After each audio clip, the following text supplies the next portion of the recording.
Making a professional-grade cheese sauce usually requires whisking a butter and flour roux.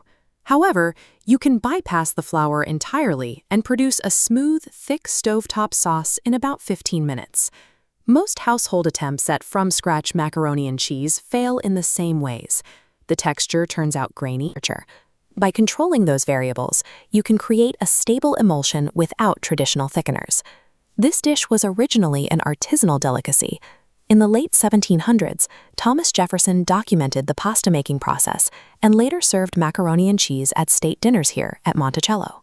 By the 1930s, the lack of widespread home refrigeration meant retailers struggled to stock fresh cheese.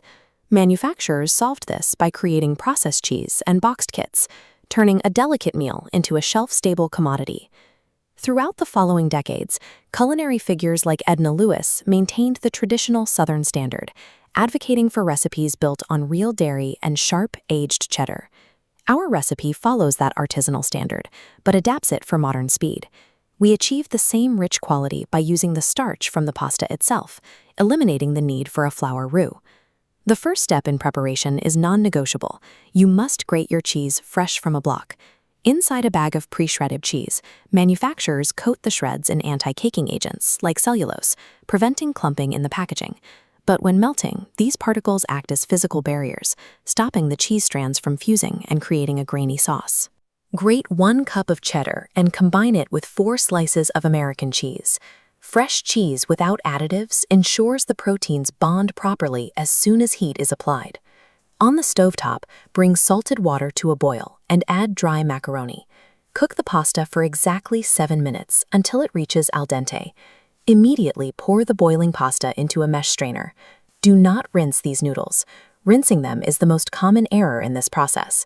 This diagram shows the surface starches released during boiling. When left unrinsed, these molecules form a sticky interlocking network on the outside of each noodle. These starches replace the flour roux. They act as a biological bridge, allowing the fats in the cheese to cling to the liquid milk. Place your saucepan back on the burner over medium-low heat to build the flavor base. Combine 1 cup of whole milk, 2 tablespoons of butter, a half teaspoon of salt, black pepper, smoked paprika, and ground mustard. Mustard and paprika do more than add color. Their compounds deepen the cheddar's savory profile, making the cheese taste significantly sharper and more complex. Stir until the butter melts. This warm, seasoned liquid is ready to accept the cheese. Return the hot, starch-coated pasta to the saucepan, stirring gently to ensure every noodle is coated. Now turn the stovetop heat off completely. The residual heat in the pan and pasta is all you need for the final step. This illustrates how cheese proteins react to excessive heat. If the temperature is too high, the protein chains constrict rapidly. This squeeze forces out the internal fat, causing the sauce to break into oily droplets and rubbery clumps. Add your grated cheese and American slices in small handfuls.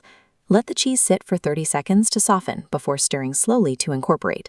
This controlled, low-temperature melting preserves the protein structure, resulting in a stable, velvety emulsion that will not separate. At this stage, the sauce might appear thin or slightly soupy. This is normal. Let the pot rest for 5 minutes. During this time, the surface starches fully hydrate, and the sauce thickens into its final state. After 5 minutes, give the pot a final stir. The result is a rich, glistening coating that adheres perfectly to every noodle.